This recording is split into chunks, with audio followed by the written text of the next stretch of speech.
Un beau jour, un enfant très en colère contre un ami qui s'était montré injuste envers lui, décida d'aller voir son grand-père, un chef indien reconnu pour sa grande sagesse. « Laisse-moi te raconter une histoire, dit le grand-père.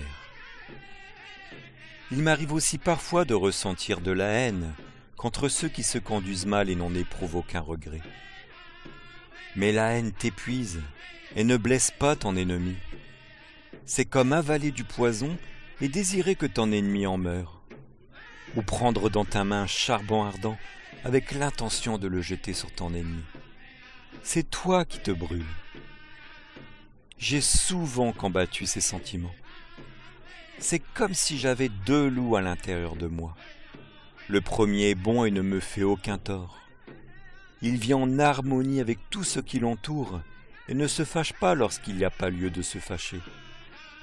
Il combat uniquement lorsque c'est juste de le faire, et il le fait de manière juste. Mais l'autre loup, eh oui l'autre loup, il est plein de colère. La plus petite chose le précipite dans des accès de rage. Il se bat contre n'importe qui, tout le temps, sans raison. Il n'est pas capable de penser parce que sa colère et sa haine sont immenses. Il est désespérément en colère. Et pourtant sa colère ne change rien. Il est parfois si compliqué de vivre avec ces deux loups à l'intérieur de moi, parce que tous les deux veulent dominer mon esprit. Le garçon regarda attentivement son grand-père dans les yeux et demanda : « Lequel des deux loups l'emporte, grand-père ?»